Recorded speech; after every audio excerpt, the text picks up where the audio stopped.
Praise the Lord. இந்த உபவாச நாளிலே உங்களை சந்திப்பது மிக சந்தோஷம். இந்த காலை வேளையிலே நம் ஆண்டவரை ஆராதிக்கும்படியாக, ஆண்டவரை பாடி துதிக்கும்படியாக, ஜெப விண்ணப்பங்களுக்காக ஆண்டவர் ஜெபிக்கும்படியாக ஆண்டவர் ஒவ்வொருவருக்கும் ஆண்டவர் உதவி செய்தார். இந்நாள் இந்த உபவாச கூட்டத்திலே கடந்து கொண்டிருக்கிறவங்க யாவரையும் ஆண்டவர் ஆசீர்வதிப்பாராக. ஆன்லைன் மூலமாக ஆண்டவருடைய வார்த்தையை கேட்கிறவர்களையும் ஆண்டவர் ஆசீர்வதிப்பாராக. இந்த நாளிலே ஆண்டவருடைய வார்த்தையை நாம் தியானிப்பதற்கு முன்பாக ஒரு கண்களை மூடி ஆண்டவரை நோக்கி பார்ப்போம். ஸ்தோத்திரம் ஆண்டவரே. ஆண்டவரே, இந்த நல்ல வேலைக்காக நாங்கள் துதிக்கிறோம், ஸ்தோத்திரிக்கிறோம். ஆண்டவரே, இந்த நாள் வரைக்கும் ஆண்டவரே எங்களை சுகத்தோடு பலத்தோடு ஆண்டவரை இவ்வளவாய் நடத்தி வந்த கிருபைக்காக உங்களுக்கு ஸ்தோத்திரம் ஆண்டவரே. இந்த நாளிலும் ஆண்டவரே உடைய வார்த்தையை நாங்கள் தியானிக்கும் பொழுதும் ஆண்டவரே உடைய வார்த்தை எங்களுக்கு ஜீவனை தருவதாக இருக்கட்டும். ஆண்டவரே, கேட்கிற ஒவ்வொருவரையும் ஆசீர்வதிங்க. ஆண்டவரை பேசுகிற என்னையும் ஆண்டவரே நீங்கள் மறைத்து வெளிப்படுங்க. ஆண்டவரே, நான் சுயமாக எதையும் பேசாதபடிக்கு ஆண்டவரே நீர் என்னில் வைத்த வார்த்தைகளை நான் பேசுவதற்கு ஆண்டவரே நீர் எனக்கு உதவி செய்யும். முற்றிலுமாக தாழ்த்தி உடைய கருத்தில் கொடுக்கிறோம். இயேசுவின் நாமத்தில் ஜெபிக்கிறோம் நல்ல பிதாவே, ஆமென். நாம் வாசிக்க கேட்போமா? வெளிப்படுத்துதல் 3ஆம் அதிகாரம் 22ஆம் வசனம். வெளிப்படுத்துதல் 3ஆம் அதிகாரம் 22ஆம் வசனம். ஆவியானவர் சபைகளுக்கு சொல்லுகிறதை காதுள்ளவன் கேட்கக்கடவன் என்று எழுது என்றார். அல்லேலூயா. ஆவியானவர் சபைகளுக்கு சொல்லுகிறதை காதுள்ளவன் கேட்கக்கடவன். அல்லேலூயா. இந்த நாட்களிலே நாம் அநேக வேளைகளிலே கர்த்தருடைய வார்த்தைக்கு செவி சாய்க்காமல் இருக்கிறோம். என்னையும் சேர்த்து தான் சொல்கிறேன். நாம் எல்லாரும் அநேக வேளைகளில் என்ன பண்ணுகிறோம்னா, கர்த்தருடைய வார்த்தை நமக்கு என்ன பண்ணுகிறதுனா, ஆண்டவர் என்ன பண்ணியிருக்கிறாருன்னா, இன்றைக்கு நம்ம பார்க்கும் பொழுது ஆண்டவருடைய வார்த்தை எங்கு போனாலும் கேட்க முடியும். ஆன்லைன்ல நம்ம பார்க்க முடியும், ஆண்டவருடைய வார்த்தையை கேட்க முடியும், எல்லாமே பண்ண முடியும். ஆண்டவருடைய வார்த்தை எங்கு போனாலும் இருக்கு. ஆனால் அநேக வேளையில் என்ன பண்ண மாட்டேங்கிறோம், ஆண்டவருடைய வார்த்தைக்கு செவி சாய்க்காமல் இருக்கிறோம். வேதத்திலே பார்க்கும் பொழுது இஸ்ரவேல் ஜனங்கள் என்ன பண்ணாங்க, கர்த்தருடைய வார்த்தைகளுக்கு செவி சாய்க்காமல் அநேக வேளைகளில் வழி விலகி போனாங்க. வேதத்துல இன்னும் அநேகர் என்ன பண்ணாங்க, ஆண்டவருடைய வார்த்தைக்கு செவி சாய்க்காமல் போய்விட்டாங்க. அந்த மாதிரி நாம் என்ன பண்ணக்கூடாது, ஒரு நாள் போயிடக்கூடாது. அந்த வசனம் சொல்கிறது, ஆவியானவர் சபைகளுக்கு சொல்லுகிறதை காதுள்ளவன் கேட்க கடவுள். நாம் எல்லாருக்கும் ஆண்டவர் என்ன பண்ணிருக்கிறார், நல்ல காது கொடுத்திருக்கிறார். அப்படிதானே? ஆண்டவர் நமக்கு எல்லாருக்கும் நல்ல செவியை கொடுத்திருக்கிறார். நாம் என்ன பண்ணுகிறோம், ஒவ்வொரு காரியங்களை கேட்கும் பொழுது, உணர்ந்து கொள்ளும் பொழுது அதை என்ன பண்ண வேண்டும், கேட்டு அதன்படி நாம் நடக்க ஆரம்பிக்க வேண்டும். அல்லேலூயா. அநேக வேளையில் நாம் அதன்படி நடக்காமல் என்ன பண்ணுகிறோம், ஆண்டவர் என்ன சொன்னாலும் பரவாயில்ல, அதை என்ன பண்ணலாம், வரப்போகிற காலத்திலே பார்த்துக் கொள்ளலாம். அப்படி கிடையாது. இப்பொழுது இருந்தே என்ன பண்ண வேண்டும், அதை கேட்டு அதன்படி நடக்க ஆரம்பித்து விட வேண்டும்.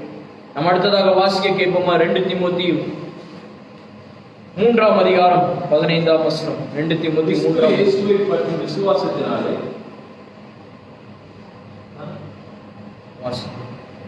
கிறிஸ்து இயேசுவை பற்றும் விசுவாசத்தினாலே உன்னை ரட்சிப்புக்கு ஏற்ற ஞானம் உள்ளவனாக்கத்தக்க பரிசுத்த வேத எழுத்துக்களை நீ சிறுவயது முதல் அறிந்தவன் என்றும் உனக்கு தெரியும். அல்லேலூயா.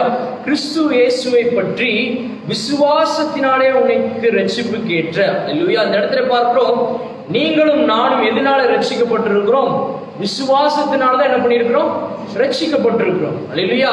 நீங்களும் நானும் விசுவாசித்தோம். எதை விசுவாசித்தோம்? கர்த்தருடைய வசனத்தை விசுவாசித்தோம். கர்த்தர் தான் உண்மையான தேவன் என்பதை விசுவாசித்தோம். அவர்தான் என்னை ரட்சித்தார் என்பதை விசுவாசித்தோம். அவர் எனக்காக சிலுவையிலே மரித்தார் என்பதை விசுவாசித்தோம். அதனாலதான் என்ன பண்ணியிருக்கிறோம், ரட்சிப்பை பெற்றுக் கொண்டிருக்கிறோம். அல்லேலூயா. அது மாத்திரமல்ல, இந்த வசனம் சொல்றது, நீங்கள் சிறு வயது முதலே என்ன பண்ணி இருக்கிறீங்க, கர்த்தருடைய வார்த்தையை அறிந்திருக்கிறீங்க. ஒருவேளை நம்முடைய வாழ்க்கையில நாம் பார்க்கும் பொழுது, என்னுடைய வாழ்க்கையை நான் எடுத்து பார்க்கும் பொழுது, சிறு வயதுல இருந்து என்ன பண்ணிட்டாங்க, என்னுடைய பெற்றோர் எனக்கு ஆண்டவருடைய வார்த்தை இன்னது என்று என்ன பண்ணியிருக்காங்க, சொல்லி எனக்கு என்ன பண்ணியிருக்கிறாங்க, கொடுத்திருக்கிறாங்க. ஆனா ஒவ்வொருத்தரும் உங்களுடைய வாழ்க்கையில நீங்கள் எடுத்து பார்க்கும்போது, ஒருவேளை உங்களுடைய வாழ்க்கையில ஒரு குறிப்பிட்ட வருடத்துக்கு அப்புறம் தான் ரட்சிப்பின் அனுபவத்துக்குள்ள வந்திருப்பீங்க. அப்படித்தானே? ஆண்டவருடைய வார்த்தையை அறிந்து கொண்டு அதுக்கப்புறம் தான் ரட்சிப்பின் அனுபவத்துல வந்திருப்பீங்க. ஆனா இந்த வசனம் சொல்கிறது, நாம் ஆண்டவருடைய வார்த்தை சிறு வயது முதல்ல இதுல எது சொல்லுகிறதுனா, நம்முடைய ஆவிக்குரிய வாழ்க்கையை சொல்லுது. ஆவிக்குரிய வாழ்க்கை என்பது எப்படி, நம்ம என்ன பண்ணுறோம், ஆண்டவரை அறிந்து கொண்டதுக்கு அப்புறம் தான் என்ன பண்ணுறோம், நம்முடைய ஆவியில் என்ன பண்ணுகிறோம், அவருடைய வார்த்தையிலே பலன் கொள்கிறோம். அப்படிதானே? நாம் என்ன பண்ணுறோம், மாம்சத்திலிருந்து என்ன பண்ணுகிறேன், ஆண்டவரை அறிந்து கொண்டதுக்கு அப்புறம் ஆவிக்குள்ள வந்துடுகிறேன். அப்போ நான் கர்த்தருக்கு முன்பாக ஒரு சின்ன குழந்தை தான். அப்படித்தானே? ஆவியில வரும்பொழுது நான் ஒரு சின்ன குழந்தை. அப்ப ஆண்டவருக்கு முன்பாக நான் சிறு வயது முதலே என்ன பண்ணுகிறேன், அவருடைய வார்த்தையை கொஞ்சம் கொஞ்சமாக அறிந்து கொள்ளும் பொழுது என்ன பண்ணுகிறேன், அவருக்குள்ளாக பலன் அடைந்து கொண்டே இருக்கு. ரட்சிப்பின் அனுபவம் அதுதான். அப்படித்தானே? ரட்சிப்பு என்பது ஏதோ ஒரு நாள்ல நான் பெற்றுக்கொண்டேன், அந்த ரட்சிப்பு அவ்வளவுதான், ஆண்டவரை நான் அறிந்து கொண்டேன் அப்படி என்பது ஒரு ரட்சிப்பின் அனுபவம் கிடையாது. ரட்சிப்பு என்பது தினமும் ஆண்டவருடைய வார்த்தையிலே நடப்பதுதான் ரட்சிப்பின் அனுபவம். அல்லேலூயா. இந்த வசனம் சொல்கிறது போல நாம் என்ன பண்ணுகிறோம்? விசுவாசத்திலே ரட்சிக்கப்பட்டிருக்கிறோம். அப்ப அந்த வசனத்தின்படி நாம் என்ன பண்ணியிருக்கிறோம்? அந்த வசனத்தை விசுவாசித்து அவரை விசுவாசித்து இருப்பதனால நாம் என்ன பண்ணுகிறோம்? ஒவ்வொரு நாளும் கர்த்தருக்குள்ளாக ரட்சிப்பை பெற்றுக்கொள்வர்களாக இருக்கிறோம். அல்லேலூயா. அப்ப நாம் ஆண்டவருடைய வார்த்தையின்படி நடக்க வேண்டும். அவருடைய வார்த்தையை கேட்பது மாத்திரமல்ல, அவருடைய வார்த்தைக்கு செவிசாய்த்து அதன்படி நடக்கும் பொழுது ஒவ்வொரு நாளும் கர்த்தர் நமக்கு ரட்சிப்பை கட்டளையிடுகிற தேவன். அவருடைய வார்த்தையின்படி நம்மை வழி நடத்துகிற தேவன். ஒரு நாளும் நம்மை கைவிடுகிற தேவன் அல்ல. என்னதான் பிரச்சனைகள், என்னதான் போராட்டங்கள் வந்தாலும் சரி, சுற்றிலும் வியாதிகள் வந்தாலும் சரி, கர்த்தர் ஒரு நாளும் நம்மை கைவிடுகிற தேவன் அல்ல. எப்பொழுது கர்த்தரை விசுவாசித்து அவருடைய வார்த்தையின்படி நடக்கும் பொழுது. அல்லேலூயா. ஒருவேளை ஆண்டவருடைய வார்த்தைக்கு கீழ்ப்படியாமல் போய்விட்டோம்னா ஆண்டவர் என்ன பண்ண மாட்டார்? ஒரு நாள் செவிசாய்க்க மாட்டார். அப்படிதானே? வேத வசனம் தெளிவாக சொல்லுகிறது. ஒருவேளை இன்னைக்கு நம்ம ஜெபித்த பொழுது கூட நினிவே பட்டணத்தை குறித்து நம்ம பார்த்தோம். அப்படிதானே? நினிவே பட்டணத்தின் ஜனங்கள் என்ன பண்ணாங்க? கர்த்தருடைய வார்த்தைக்கு செவிசாய்த்து. அந்த ராஜா என்ன பண்ணினா? ஆண்டவருடைய வார்த்தைக்கு செவிசாய்த்து அவன் மாத்திரம் அல்ல, அவனுடைய ஜனங்கள் மாத்திரம் கிடையாது, அவனுடைய ஆடு மாடுகள் எல்லாத்தையும் என்ன பண்ணா? 3 நாட்கள் உபவாசம் இருந்து கர்த்தரை நோக்கி பார்க்கும்படி என்ன பண்ணா? கட்டளை பிறப்பித்தான். ஆண்டவர் என்ன பண்ணினார்? மனம் இறங்கினார். அப்படிதானே? நீங்களும் நானும் ஆண்டவருடைய வசனத்தை கேட்டு அதன்படி நடக்கும் பொழுது அவர் என்ன சொல்கிறாரோ அதுக்கு செவிசாய்க்க வேண்டும். அநேக வேளையில் என்ன பண்ணுகிறோம்? அநேக தீர்க்க தரிசனங்களை நாம் கேட்கிறோம். ஆனாலும் கேட்டதுக்கு அப்புறம் என்ன பண்ணுகிறது இல்லை? நம்முடைய வாழ்க்கை நாம் மாற்றிக் கொள்கிறது இல்லை. ஆண்டவர் இதைத்தான் என்ன பண்ணுகிறார்? நீ செய்யணும் என்று ஆண்டவர் நமக்கு சொல்கிறார். இருந்தாலும் என்ன பண்ணுகிறது? அதை கேட்காமல் என்ன பண்ணுகிறோம்? அநேக வேளையில பாத்துக்கலாம் இன்னும் கொஞ்சம் காலம் போகிட்டு என்ன பண்ணுகிறோம்? நாம் தள்ளி ஓடிக்கொண்டிருக்கிறோம். அப்படி கிடையாது. ஆண்டவர் சொன்னாரோ அதை செய்ய வேண்டும், அவ்வளவுதான். இல்லையா? அவர் தான் என்ன பண்ணுகிறார்? நம்மை போஷிக்கிற தேவன், அவர் தான் நம்மை வழி நடத்துகிற தேவன். அவர் சொல்லுகிறப்ப என்ன பண்ண வேண்டும்? அவருடைய வார்த்தைக்கு கீழ்ப்படிந்து நடக்கும் பொழுதுதான் என்ன பண்ண முடியும்? அவருடைய ஆசீர்வாதங்களை நீங்களும் நானும் பெற்றுக்கொள்ள முடியும். அல்லேலூயா. நாம் அடுத்த 16வது வசனத்தை நாம் வாசிப்போம். வேத வாக்கியங்கள் எல்லாம் தேவ ஆவியினால் அருளப்பட்டிருக்கிறது. தேவனுடைய மனுஷன் தேறினவனாகவும் எந்த நற்கிரியையும் செய்ய தகுதி உள்ளவனாகவும் இருக்கும்படியாக. அல்லேலூயா. வேத வசனங்கள் எல்லாம் எப்படி எழுதப்பட்டிருக்குது? தேவ ஆவியினாலே தான் எழுதப்பட்டிருக்கு. அல்லேலூயா. ஒருவேளை நீங்கள் யோசிக்கலாம், அநேக வேளையில நம்ம கூட என்ன பண்ணிருக்கலாம், யோசிக்கலாம், என்னன்னா இந்த வசனம்னா எப்படி கைப்பட ஏதாவது ஒரு நபர்னால எழுதப்பட்டது. ஏன்னா ஒவ்வொரு புத்தகமும் யாருனால் எழுதப்பட்டது? ஒவ்வொரு பரிசுத்தவான்களினால் எழுதப்பட்டது. 5 புத்தகம், முதலாவது ஃபர்ஸ்ட் 5 புத்தகம் வந்து மோசேயினால் எழுதப்பட்டது. அதுக்கப்புறம் ஒவ்வொன்றாக நம்ம பார்க்கும் பொழுது ஒவ்வொன்றும் ஒவ்வொருத்தினால என்னப்பட்டது? எழுதப்பட்டது. அப்படி நாம் பார்க்கும் பொழுது இவர்கள் தானே எழுதியிருக்கிறாங்க என்று நம்ம என்ன பண்ணலாம்? சாதாரணமாக யோசிக்கலாம். அப்படி கிடையாது. இந்த வசனம் சொல்வது போல ஆவியானவர் அவர்களுக்கு வெளிப்படுத்தின காரியம். அல்லேலூயா. ஆவியானவர் மூலமாக எழுதின காரியங்கள் தான் இந்த வேத வசனங்கள். இந்த வசனம் சொல்வது போல தேவ வாக்கியங்கள் எல்லாம் தேவ ஆவியினால் அருளப்பட்டிருக்கிறது. அல்லேலூயா. அவருடைய ஆவியினால தான் அருளப்பட்டிருக்கிறது. அப்ப அந்த வசனத்தை நாம் என்ன பண்ணக்கூடாது? சாதாரணமாக எடுத்துக்கொள்ள கூடாது. அநேக பேர் என்ன பண்ணுகிறோம்? நமக்கு ஒரு வார்த்தையை ஆண்டவர் வெளிப்படுத்தி கூறுகிற அந்த வசனத்தை என்ன பண்ணுறோம்னா சாதாரணமாக எடுத்துக்கொண்டு என்ன பண்ணுறோம்? அதெல்லாம் என்னது? ஒரு வசனம், அவ்வளவுதான் அப்படின்ற நம்ம யோசித்துக்கணும். அப்படி கிடையாது. ஆண்டவர் எண்ணத்தை சொல்கிறதா அப்படியே நடப்பிக்கிறதே. அப்படிதானே? நம் வேதத்திலே ஒவ்வொரு காரியங்களையும் நம்ம வாசிக்கிறதா இந்த நாளில் நிறைவேறி கொண்டிருக்கிறதா இல்லையா? அப்படிதானே? இந்த நாட்களிலே நடக்கிற ஒவ்வொரு காரியங்களும் கர்த்தருடைய வசனத்திலே எழுதப்பட்ட காரியங்கள். ஒவ்வொரு தீர்க்கதரிசிகள் மூலமாக ஆண்டவர் எண்ணத்தை வெளிப்படுத்தி இந்த வசனத்திலே எழுதியிருக்கிறோம், இந்த வார்த்தையில எழுதியிருக்கிறாரோ அதுதான் இந்த நாளில் நிறைவேறி கொண்டிருக்கிறது. அநேக வேளையில் என்ன பண்ணுகிறோம்? வசனத்தை நம்ம என்ன பண்ணுகிறோம்? அவ்வளவு சீரியஸா எடுத்துக்கொள்கிறது இல்ல.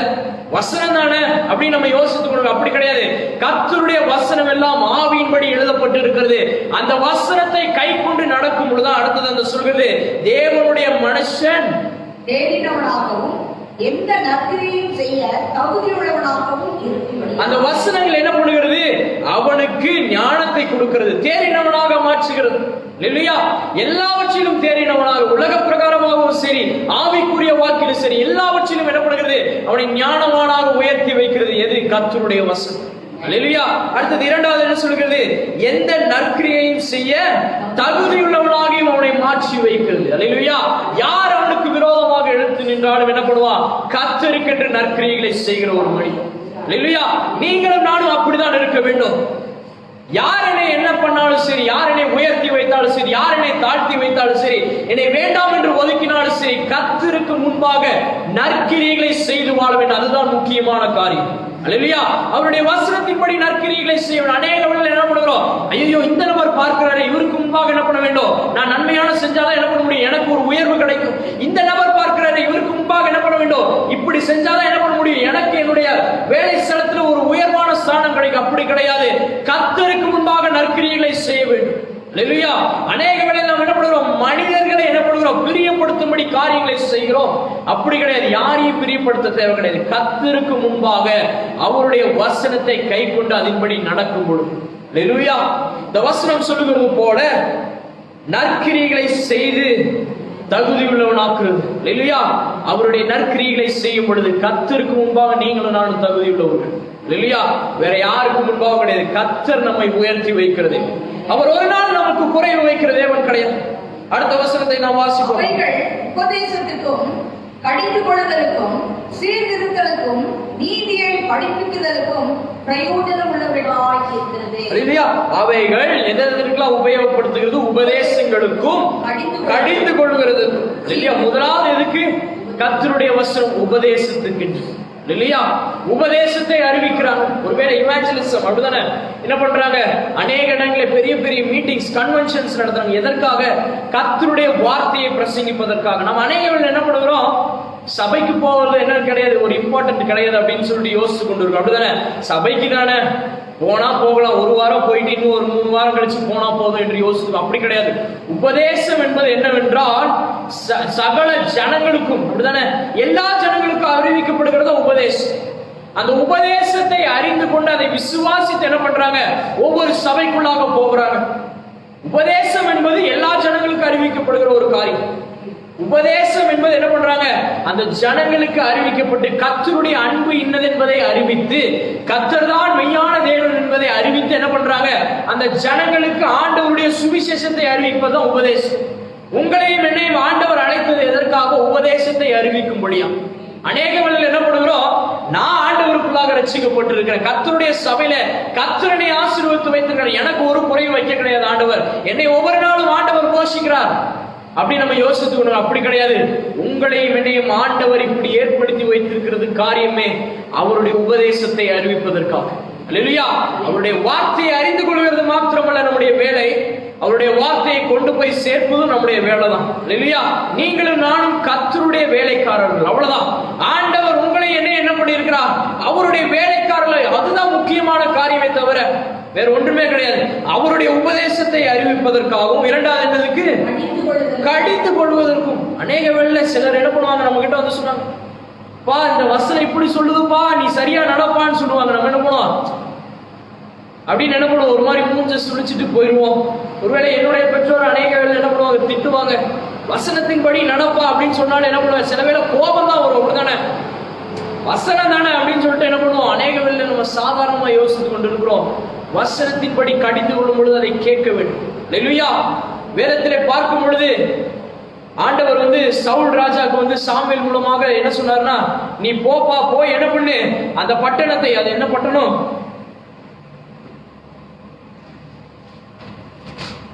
அந்த ஒரு ராஜா, இல்ல ஏல தான் ஸ்டார்ட் ஆகும்.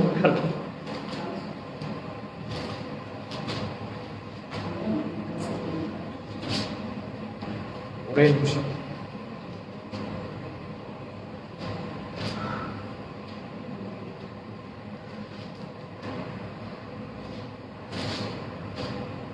ஓகே, சவுலுக்கு ஆண்டவர் ஒரு தரிசனத்தை சாமுவேல் மூலமாக கொடுத்து என்ன பண்றாருன்னா, நீ அந்த ராஜாவையும் அவனுடைய எல்லாவற்றையும் என்ன பண்ண, நீ முற்றிலுமாக நீ அழித்து போட்டுவிடு என்று என்ன பண்ணுறான் சொல்லுறான். ஆனா சவுல் என்ன பண்ணுறான், அந்த இடத்துல எல்லாத்தையும் அழித்து போடுறான். ஆனா அந்த ராஜாவை மாத்திரம் என்ன பண்றான், கொண்டு வந்துடுறான், ராஜாவை கொண்டு வந்துடுறான். அப்புறம் அவங்க அந்த ராஜாவின் இடத்துல இருந்த ஆடு மாடுகள் எல்லா கொழுத்த கன்றுகளையும் என்ன பண்றான், கொண்டு வந்து வைத்திருக்கிறான். அப்படிதானே? அப்ப அந்த இடத்துல என்ன ஆகுறது, சாமுவேல் வந்து சொல்றான், என்ன சொல்றான், ஆஹா. அப்ப அந்த இடத்துல என்ன ஆகுறது, ஆஹா அப்படின்ற அந்த நபர். அப்ப அந்த இடத்துல சவுல் கர்த்தருடைய வார்த்தைக்கு செவி சாய்க்காத நிமித்தமாக என்ன ஆகிவிட்டது? சவுல் என்ன பண்றான்? அவனுடைய ராஜ்ய பாதத்தை என்ன பண்ணுகிறான்? இழந்து விடுகிறான். அப்படிதானே? இஸ்ரவேலின் ராஜா என்ற அந்த இதை என்ன பண்ணுகிறான்? இழந்து விடுகிறான். அது மாத்திரமல்ல, அதுக்கப்புறம் நீங்க தொடர்ந்து வாசிக்கும் பொழுது கர்த்தருடைய பரிசுத்த ஆவியானவர் அவனை விட்டு என்ன பண்ணிவிட்டார்? விலகி போய்விட்டார். அவனுக்குள்ள என்ன வந்துவிட்டது? அசுத்த ஆவி என்ன பண்ணிவிட்டது? பிசாசின் ஆவி என்ன பண்ணிவிட்டது? அவனுக்குள்ள வந்துட்டு. அப்ப நீங்களும் நானும் கர்த்தருடைய வார்த்தைக்கு செவி சாய்க்காம நடப்போம் என்றால் என்ன? ஒருவேளை சாமுவேல் அந்த இடத்துல வந்து என்ன பண்றா? கடிந்து கொள்ளுறானா இல்லையா? அந்த இடத்துல என்ன பண்றா? நீ தப்பு செஞ்சுட்டப்பா, நீ என்ன பண்ற? கர்த்தருக்கு விரோதமாக அவருடைய தீர்க்க தரிசனம் என்னதான் சொன்ன, நான் என்ன பண்ண? உன்னை எல்லாவற்றையும் அழித்து போட முடியுதானே கர்த்தர் கட்டளையிட்டார். ஆனா அந்த தீர்க்க தரிசனத்துக்கு நீ என்ன பண்ணல? கீழ்ப்படியாமல் என்ன பண்ணி இப்படி செஞ்சுட்டே அப்படின்னு சொல்றான். அப்பொழுது கூட சாவுல் என்ன பண்ணிருக்கலாம்? போய் ஆண்டவருடைய சமூகத்துல போய் என்ன பண்ணிருக்கலாம்? ஆண்டவரே, நான் பண்ணது தவறுதான், என்னை என்ன பண்ணுங்க மன்னியும் என்று சொல்லியிருக்கலாம். ஆனா அவன் என்ன பண்ணல? அப்படி கேட்காமல் என்ன பண்றான்? அவன் எல்லாவற்றையும் அவனுக்குள்ள அவனுக்கே என்ன பண்ணுறான்? வைத்துக் கொடுக்குறான். அப்படிதானே? அதனாலதான் என்ன ஆகிவிட்டது? அவனுடைய எல்லாவற்றையும் இழந்து போயிட்டான். அவனுடைய ஆசீர்வாதத்தை இழந்து போய்விட்டான். அநேக வேளையில நம்ம இடத்துல வந்து நம்ம யாராவது கடிந்து கொள்ளும் பொழுது என்ன பண்ண வேண்டும்? அதற்கு செவி சாய்க்க வேண்டும். கடிந்து கொள்வதற்கும் ஆண்டவருடைய வார்த்தை உபயோகப்படுகிறது. கடிந்து கொள்வாங்க. அநேக வேளையில என்ன பண்ணுறோம்? நாம் ஆண்டவருடைய சபைக்கு போகிறோம். சபைக்கு போகும் பொழுது அப்பா எப்பொழுதும் என்ன பண்ண வேண்டும்? ஆசீர்வாதம் உள்ள வார்த்தையாக தான் இருக்க வேண்டும். ஒருவேளை கடிந்து ஒருவேளை அந்த போதகர் பேசிட்டாருன்னா என்ன பண்ணுவோம்? அந்த சபையை விட்டு நாம் கடந்து போய் விடுவோம். அநேக வேளை அப்படி கிடையாது. கடிந்து கொள்வதும் முக்கியம் இல்லையா? கடிந்து கொள்வதும் முக்கியம், ஆசீர்வாதம் முக்கியம். ரெண்டும் முக்கியம் தான். எல்லா நேரத்திலும் ஆண்டவர் ஆசீர்வதித்துக் கொண்டே இருக்க மாட்டார். அப்படிதானே? ஆண்டவர் கொஞ்ச நாள் என்ன பண்ணுவார்? கடிந்து கொள்வதும் செய்யதான் செய்வார். கோபம் என்பது ஆண்டவருக்கும் இருக்கிறது, ஆசீர்வாதம் என்பது இருக்கிறது, கோபம் என்பது ஆண்டவரிடத்தில் இருக்கிறது. அப்ப கடிந்து கொள்வது என்பது என்ன பண்ணுகிறது? சில வேளைகளில் இருக்கதான் செய்யாது. என்ன பண்ண வேண்டும்? ஏற்றுக்கொள்ள வேண்டும். நீங்களும் நானும் தவறு செய்தால் அதை என்ன பண்ண வேண்டும்? ஏற்றுக்கொண்டு என்ன பண்ண வேண்டும்? அடுத்தது சரிப்பா நான் தவறு செய்துவிட்டு அடுத்தது என்ன பண்ண வேண்டும்? நன்மையானதை செய்ய வேண்டும் என்பதற்கு என்ன பண்ண வேண்டும்? கற்றுக்கொள்ளுகிற ஒரு அனுபவம் தான் அது. அதை அறிந்து கொண்டு என்ன பண்ண வேண்டும்? அதன்படி நடக்க ஆரம்பித்து விட வேண்டும். அடுத்தது என்ன சொல்லுகிறது? சீர்திருத்தலுக்கும் நம்ம என்ன பண்ணுகிறது? சரியான பாதையை நடத்துவதற்கும் அதுதான் உபயோகப்படுகிறது. கர்த்தருடைய வசனம் என்ன பண்ணுகிறது? முதலாவது உபதேசத்துக்கு உபயோகப்படுகிறது, இரண்டாவது கடிந்து கொள்கிறதுக்கு, மூன்றாவது என்ன பண்ணுகிறது? சீர்திருத்தலுக்கும். ஆண்டவருடைய வார்த்தை என்ன பண்ணுகிறது? நம்மை சீர்திருத்துகிறது. நம்ம ஒவ்வொரு நாளும் என்ன பண்ணுகிறது? சரியான பாதையிலே நடக்கும்படி என்ன பண்ணுகிறது? வழி நடத்துகிறதாக இருக்கிறது. ஒவ்வொரு நேரமும் யோசிச்சு பார்க்கும் பொழுது கர்த்தருடைய வசனம், அநேக நபர்கள் என்ன பண்ணுவாங்க? நம்ம இடத்துல வந்து சொல்லுவாங்க, நான் இருப்பேன்பா, உன் கூட தான் இருப்பேன், நீ என்ன பண்ண எல்லாவற்றையும் செய் என்று சொல்லுவாங்க. ஆனா என்ன பண்ண மாட்டாங்க? கடைசியில் அந்த நபர் என்ன பண்ண மாட்டாங்க? நமக்கு என்ன பண்ண மாட்டாங்க? ஒருவேளை ரெஸ்பாண்ட் பண்ண மாட்டாங்க. அந்த நபர் நம்மோடு இருக்க மாட்டாங்க. ஆனா ஆண்டவருடைய வசனம் என்ன பண்ணுகிறது? ஒவ்வொரு நாளும் நாம் நடக்க வேண்டிய வழி என்ன பண்ணுகிறது? நமக்கு ஒவ்வொரு நாளும் வெளிப்படுத்தி கொண்டே இருக்கு. அதன்படி நடப்பா, இதன்படி நட. உனக்கு பிரச்சனை வரும், பாடு வரும், ஆனா ஆசீர்வாதம் உனக்கென்று என்ன பண்ணிருக்கிறேன்? நான் வைத்திருக்கிறேன். கர்த்தர் ஒவ்வொரு நாளும் என்ன பண்ணுகிறார்? நம்மை ஆசீர்வதிக்கிற தேவன், ஒரு நாள் நம்மை கைவிடுகிற தேவன் அல்ல. அடுத்ததை நாம் வாசிப்போம். தொடர்ந்து நீதியை படிப்பிக்குதலுக்கும் நீதியான காரியை படிப்பித்தலுக்கும் பிரயோஜனம் உள்ளதா இருக்கிறது. நீதியான காரியம் என்றால் என்ன? கர்த்தருக்கென்று நீதி செய்கிறவர்களாக என்ன பண்ணுகிறது? நம்மை வைக்கிறது.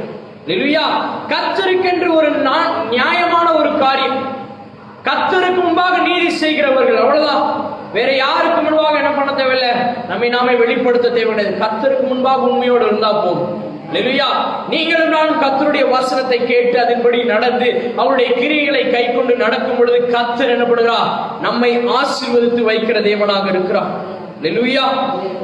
நாம் அடுத்ததாக வாசிப்போமா? 1 பேதுரு 1ஆம் அதிகாரம் 24ஆம் வசனம். மாம்சம் எல்லாம் புல்லை போலவும் மனுஷனுடைய மகிமை எல்லாம் புல்லின் பூவை போலவும் இருக்கிறது. மாம்சம் எல்லாம் புல்லை போலவும் மனுஷனுடைய மகிமை எல்லாம் புல்லின் பூவை போலவும் இருக்கிறது. அல்லேலூயா. இந்த இடத்துல நாம் எதை குறித்து வாசிக்கிறோம்? நம்முடைய மாம்சத்தை குறித்து வாசிக்கிறோம். அல்லேலூயா. நம்முடைய மாம்சத்தின் கிரியைகள் அநேக வேளையில் என்ன பண்ணுகிறோம்? ஆவிக்குரிய வாழ்க்கைக்கு பதிலாக என்ன பண்ணுகிறோம்? நம்முடைய மாம்சத்துக்கு என்று நாம் என்ன பண்ணுகிறோம்? செயல்படுகிறோமா இல்லையா? அநேக வேளையில் நீங்களும் நானும் என்ன பண்ணுகிறோம்? அநேக வேளையில் என்னுடைய மாம்சத்திலே நான் மகிமையை என்ன பண்ண வேண்டும்? சம்பாதித்துக் கொள்ள வேண்டும். நான் என்ன பண்ண வேண்டும்? இவ்வளவு பெரிய அச்சீவ்மெண்ட் பண்ண வேண்டும். இந்த உலக பிரகாரமான காரியத்தில் மாம்சத்தின் கிரியைகள் இந்த இடத்துல சொல்வது மாம்சம் எல்லாம் விழுப்பணும், புல்லை போல போய்விடுது. அடுத்த அந்த வசன கடைசியில சொல்வது புல் உலர்ந்து அதில் பூவும் என்னப்படுகிறது? உதிர்ந்து போகிறது. எதுவுமே நிலையானது கிடையாது. அப்படித்தானே? உலகத்திலே எண்ணத்தை சாதித்தாலும் அது எதுவுமே நிலைத்திருக்க போறது கிடையாது. எண்ணத்தை சம்பாதித்தாலும் நிலைத்திருக்க போறது கிடையாது. ஒரு குறிப்பிட்ட காலம் தான். இந்த ஆயுசு காலம் என்பது கர்த்தர் கொடுத்த காலம். அல்லேலூயா. நீங்கள் நான் யோசிக்க முடியாது. நான் 70 வயது வரும் பொழுது என்ன பண்ணுகிறேன், பார்த்துக் கொள்கிறேன் என்று என்ன பண்ண முடியாது, யோசிக்க முடியாது. 70 வயது வரைக்கும் இருப்போமா? அது கர்த்தருடைய கருத்துல தான் இருக்கு. அல்லேலூயா. இந்த வசனம் சொல்லுவது போல நம்முடைய மாம்சத்தின் மகிமைக்கென்று காரியங்களை செய்யக்கூடாது. அல்லேலூயா. மாம்சத்தின் மகிமைக்கென்று அல்ல, மனுஷனுடைய மகிமைக்கென்று அல்ல, எதுவுமே மாம்சத்தின்படி அல்ல. ஏன்னா எல்லாம் என்ன பண்ணும், உலர்ந்து போய்விடும், எல்லாம் ஒரு நாள் அழிந்து போய்விடும். இல்லையா? நம்முடைய மகிமை எல்லாம் மறக்கப்பட்டு போய்விடும். இன்றைக்கு என்ன பண்ணலாம், நாம் செய்த காரியத்துக்கு என்ன பண்ணுவாங்க, கைத்தட்டி என்ன பண்ணுவாங்க, நம்மை பாராட்டுவார்கள். ஆனா அது கைத்தட்டல் என்ன பண்ணாது, எல்லா நேரத்திலும் இருக்காது. அப்படித்தானே? ஒரு குறிப்பிட்ட காலம் வரைக்கும் தான். நம்ம மரித்ததுக்கு அப்புறம் மறந்து போய் விடுவாங்க. சிலர் ஒருவேளை ஞாபகம் வைத்திருக்கலாம், சிலர் என்ன பண்ணுவாங்க, மறந்து போய் விடுவாங்க. அந்த மகிமை எல்லாம் எப்படி, மாம்சத்துக்குரிய மகிமை. இல்லையா? அந்த மகிமையின்படி நம்ம ஒரு நாள் என்ன பண்ணக்கூடாது, நம்மை நாமே பெருமை பாராட்டக்கூடாது. ஏன்னா அந்த மகிமை எல்லாம் ஒரு நாள் அழிந்து போய்விடும். இல்லையா? நீங்களும் நானும் என்ன பண்ண, கர்த்தருடைய வசனத்தை வைத்து அதன்படி நடக்க வேண்டும். அதுதான் முக்கியமான. ஆவியில பலன் கொள்ள வேண்டும், ஆவியில தான் வாழ வேண்டும். இல்லையா? மாம்சத்துல எவ்வளவு பலத்தோடு இருந்தாலும் என்ன, எவ்வளவு சுகத்தோடு இருந்தாலும் என்ன, ஒன்றுத்தையும் நம்ம என்ன பண்ண போறதுல கொண்டு போகிறது கிடையாது. அழகாக யோபுல சொல்லுங்க. அப்படித்தானே? நாம் என்ன பண்ணுகிறோம், இந்த சரீரமானது என்ன பண்ணுகிறது, மண்ணோடு மண்ணாக மக்கி போய்விடும். அவ்வளவுதான். இல்லையா? வெளி தோற்றத்துக்கு நம்ம என்ன பண்ணுறோம், அநேக விடைகள் நன்றான ஆகாரத்தை புசிக்க வேண்டும். நாம் என்ன பண்ணுகிறது, ஆவியில் என்ன பண்ணுகிறது, ஒரு நாளும் கர்த்தருடைய வசனத்தின்படி நாம் நடக்கிறது கிடையாது. நம்ம என்ன பண்ணுகிறோம், அநேக விடைகளில் வெளியான மனிதன் என்ன பண்ணுகிறோம், நன்றாக வைத்துக் கொள்ள வேண்டும். அப்படி கிடையாது. ரெண்டுத்தையும் என்ன பண்ண வேண்டும், சரியாக வைத்துக் கொள்ளணும். அப்படித்தானே? மாம்சத்திலேயும் சரி, பலன் என்பது முக்கியம். அப்படித்தானே? மாம்சத்துல ஆகாரம் என்பது முக்கியம், அதுவும் முக்கியம் தான். ஆனா ஆவிக்குரிய ஆகாரமும் ரொம்ப முக்கியமான காரியம். இல்லையா? ஆவிக்குரிய ஆகாரம் ரொம்ப முக்கியமானது. அநேக மாம்சத்துக்கென்று நம்ம என்ன பண்ணுகிறோம், அநேக காரியங்களை செலவிடுகிறோமே தவிர ஆவிக்குரிய காரியங்களுக்கு என்ன பண்ணுகிறது, அநேக காரியங்களை செலவிடுகிறது கிடையாது. ஆவிக்குரிய வாழ்க்கை என்பது ரொம்ப முக்கியமான காரியம், மாம்சத்தை காட்டிலும். இல்லையா? இந்த மாம்சம் என்பது ஒருவேளை நம்முடைய ஜீவன் ஆண்டவருடைய கரத்தில் இருக்கிறது. அப்படித்தானே? ஜீவனை தந்திருக்கிறவர் அவர். ஆனால் அந்த ஜீவனை தந்திருக்கிறவரை பிரியப்படுத்த வேண்டும் என்றால் நம்முடைய ஆவியிலே என்ன பண்ண வேண்டும், அவருக்கு பிரியமான காரியங்களை செய்து வாழ வேண்டும். அதுதான் முக்கியமான காரியம். அல்லேலூயா. கர்த்தருக்கு பிரியமான காரியங்களை செய்யும்படிதான் உங்களையும் என்னையும் ஆண்டவர் ஏற்படுத்தி வைத்திருக்கிறார். அநேக வேளையில் என்ன பண்ணுகிறோம், கர்த்தருக்கு பிரியமான காரியங்களை செய்யாமல் வழி விலகி போய் கொண்டிருக்கிறோம். அப்படி இராமல் கர்த்தர் என்ன பண்ணியிருக்கிறார், அவருடைய உபதேசத்தை, அவருடைய வசனத்தை நமக்கென்று அறிவித்திருக்கிறார். நாட்களில் உங்களை பார்த்து நான் கேட்பேன், உங்களுக்கு யாருக்குமே வசனம் தெரியாம இருக்காது. அப்படித்தானே? உங்களுடைய எல்லாருடைய கரத்திலும் என்ன பண்ணியிருக்கிறார், எல்லாருடைய கரத்திலும் என்ன பண்ணிருக்கிறோம், வேதாகமத்தை நீங்களும் நானும் வைத்திருக்கிறோம். கர்த்தருடைய வசனத்தை நாம் அறிந்திருக்கிறோம். அப்ப நாம் என்ன பண்ண வேண்டும், அதை அறிந்தது மாத்திரமல்ல, அதன்படி நடக்கவும் செய்ய வேண்டும். அல்லேலூயா. நாம் அடுத்த வசனத்தை நாம் வாசிப்போம். கர்த்தருடைய வசனமோ என்றென்றைக்கும் நிலைத்திருக்கும், உங்களுக்கு சுவிசேஷமாய் அறிவிக்கப்பட்டு வருகிற வசனம் இதுவே. அல்லேலூயா. கர்த்தருடைய வசனமோ என்றென்றைக்கும் நிலைத்திருக்கும். யோசிச்சு பாருங்க, ஆண்டவர் வருவதற்கு முன்னாடி இருந்தே என்ன பண்ணி இருக்கிறது, கர்த்தருடைய வசனம் இருந்து கொண்டேதான் இருந்திருக்கு. அல்லேலூயா. 2021 வருடங்கள் அவர் வந்ததுக்கு அப்புறம் கடந்து போய் விட்டது. இன்னும் என்ன பண்ணிக்கிட்டு தான் இருக்கு, கர்த்தருடைய வசனம் நிலைத்துக் கொண்டேதான் இருக்குது. அல்லேலூயா. ஒவ்வொரு நூற்றாண்டும் நீங்க எடுத்து ஒருவேளை வரலாறு எடுத்து நீங்க வாசிச்சு பார்ப்பீங்கன்னா, ஹிஸ்டரி எடுத்து நீங்க வாசிச்சு பார்ப்பீங்கன்னா உங்களுக்கு தெரியும், எல்லா நூற்றாண்டிலும் ஆண்டவருடைய வார்த்தை என்ன பண்ணி கொண்டேதான் இருந்தது, ஒவ்வொரு ஜனங்கள் மூலமாக வெளிப்பட்டு கொண்டேதான் இருந்தது. ஒரு நாளும் மாறி போக கிடையாது, ஒரு நாளும் மறைந்து போக கிடையாது. கர்த்தருடைய வசனம் நிலைத்திருக்கிறதாக இருக்கிறது. அல்லேலூயா. அதே வசனம் தான். அநேக வேளையில் என்ன பண்ணுறோம், நமக்குள்ளாக அந்த ஒரு சந்தேகத்தின் ஆவி வரும். என்னன்னா, அதே தேவன் தான் இன்னும் என்ன பண்ணுகிறாரா, இனி வழி நடத்துகிறாரா? அதே தேவன், அவர் மாறுகிற தேவனே கிடையாது. அப்படிதானே? அவருடைய வசனம் சொல்லுது, என்ன சொல்கிறது, நேற்று நான் தான்ப்பா, இன்னைக்கு நான் தான்ப்பா, நாளைக்கு நான் தான். அவ்வளவுதான். அப்படிதானே? அவர்தான் ராஜா. அவர் வந்தார், அவர் என்ன பண்ணிட்டார், நமக்காக மரித்தார். இப்ப என்ன பண்ணிவிட்டார், மீண்டும் போய்விட்டார். திரும்ப என்ன பண்ணுவார், வருவேன் என்று சொல்லி இருக்கிறார். அவ்வளவுதான். அல்லேலூயா. அதே தேவன் தான், அதே வசனம் தான், அதே எல்லா காரியங்களும், அதே உபதேசங்கள் தான், அதே தீர்க்க தரிசனங்கள் தான், எல்லாம் அதே தான் என்ன பண்ணி கொண்டிருக்கிறது, நடந்து கொண்டிருக்கிறது. நாம் என்ன பண்ண வேண்டும், அதன்படி நடக்க வேண்டும். இந்த வசனம் சொல்வது போல கர்த்தருடைய வசனம் என்றென்றைக்கும் நிலைத்து, ஒரு நாளும் மாறி என்றென்றைக்கும் நிலைத்து இருக்கிறது. அவருடைய வசனம் அப்படியே தான் இருக்கிறது. நம்ம தான் என்ன பண்றோம், அநேகர்களே சந்தேகப்பட்டு கொண்டிருக்கிறோம். அப்படிதானே? ஆண்டவரே, நீ இந்த வசனத்தை எனக்கு கொடுத்தீர் ஆண்டவரே, ஆண்டவரே இது எப்போ ஆண்டவரை நிறைவேற்று, இன்னைக்கு நிறைவேற்று, நாளைக்கு நிறைவேற்றுவா என்று என்ன பண்ணுறோம், கேள்வி கேட்டு கொண்டிருக்கிறோமே தவிர ஆண்டவர் நிறைவேற்றுவார் என்பதை நம்ம என்ன பண்ணுறது, விசுவாசிக்கிறது கிடையாது. இல்லையா? விசுவாசிக்க வேண்டும். அதுதான் முதலாவது ரட்சிப்பின் அனுபவம். என்னன்னா விசுவாசம் தான். விசுவாசித்தால் தான் என்ன பண்ண முடியும், தேவனுடைய மகிமையை காண முடியும். அப்படிதான் வசனம் சொல்கிறது. முதலாவது என்னது, விசுவாசம். விசுவாசிக்கும் பொழுது என்ன பண்ணுறோம், பெற்றுக்கொள்கிறோம். அந்த வசனம் சொல்கிறது போல கர்த்தருடைய வசனம் என்றென்றைக்கும் நிலைத்திருக்கிறதை நாம் விசுவாசிக்கும் பொழுது கர்த்தருடைய வசனம் என்ன பண்ணுகிறது, நம்முடைய வாழ்க்கையில நிறைவேறுவதை நாம் பார்க்க முடியும். இல்லையா? கர்த்தருடைய வசனத்தை நாம் என்ன பண்ண முடியும், அவருடைய தீர்க்கதரிசன வார்த்தைகள், அவர் நம்முடைய வாழ்க்கையில செய்கிற கிரியைகள் எல்லாவற்றையும் நாம் பார்க்கும்படி செய்கிற தேவனாக இருக்கிறார். அல்லேலூயா. நம்ம அடுத்ததாக வாசிப்போம் 2 பேதுரு 1ஆம் அதிகாரம் 21ஆம் வசனம். 2 பேதுரு 1ஆம் அதிகாரம். தீர்க்க தரிசனமானது ஒரு காலத்திலும் மனுஷருடைய சித்தத்தினாலே உண்டாகவில்லை, தேவனுடைய பரிசுத்த மனுஷர்கள் பரிசுத்த ஆவியினாலே ஏவப்பட்டு பேசினார்கள். அதுக்கு முன்னாடி வசனத்தை வாசிப்போம். 20ஆம். வேதத்தில் உள்ள எந்த தீர்க்க தரிசனமும் சுய தோற்றமான பொருளை உடையதாய் இராதென்று நீங்கள் முந்தி அறிய வேண்டியது. அல்லேலூயா. வேதத்தில் இருக்கிற தீர்க்க தரிசனமான வார்த்தைகள் ஒன்றும் என்னல்ல, சுய தோற்றத்தினால் ஆனது கிடையாது. அல்லேலூயா. ஒரு தனிப்பட்ட நபரினால் என்ன பண்ணல, கூறப்பட்ட காரியம் கிடையாது, சுய தோற்றம் கிடையாது. அப்படித்தானே? அநேகர்கள் நம்ம யோசிக்கிறோம், ஆண்டவருடைய வசனம் ஒரு நபரினால தான் எழுதப்பட்டிருக்கிறது. அப்படி கிடையாது. கர்த்தருடைய தீர்க்க தரிசன வார்த்தைகள் எல்லாம் அடுத்த வசனம் சொல்லுவது போல நம்ம அடுத்த வசனத்தை வாசிப்போமா. தீர்க்க தரிசனமானது ஒரு காலத்திலும் மனுஷனுடைய சித்தத்தினாலே உண்டாகவில்லை, தேவனுடைய பரிசுத்த மனுஷர்கள் பரிசுத்த ஆவியினாலே ஏவப்பட்டு பேசினார்கள். மனுஷனுடைய சிந்தையினாலே உண்டானது கிடையாது. கர்த்தருடைய வசனம் ஒன்றும் அவருடைய பரிசுத்த ஆவியானவருடைய வெளிப்படுத்தும் நிமித்தமாக எழுதப்பட்ட காரியம். அல்லேலூயா. இவைகள் எல்லாம் கர்த்தருடைய பரிசுத்த ஆவியானவர் அவர்கள் மூலமாக என்ன பண்ணினார், ஏற்படுத்தின வசனங்கள். அல்லேலூயா. நாம் என்ன பண்ண வேண்டும், அப்படிதான் ஏற்றுக்கொள்ள வேண்டும். கர்த்தருடைய வசனம் எல்லாம் எப்படிப்பட்டது, கர்த்தருடைய ஜனங்களுக்கு, கர்த்தருடைய மனுஷர்களுக்கு ஆண்டவர் பரிசுத்த ஆவியினால், தேவனுடைய பரிசுத்த மனுஷர்களுக்கு பரிசுத்த ஆவியினாலே ஏவப்பட்டு என்ன பண்ணியிருக்கிறார், பேசின வார்த்தைகள் தான் இந்த நாளில் நாம் வாசித்துக் கொண்டிருக்கிறோம். இல்லையா? அநேகமல்ல தீர்க்க தரிசனம் என்பது நம்ம சாதாரண ஒரு காரியம் என்று யோசித்துக் கொண்டிருக்கிறோம். அப்படிதானே?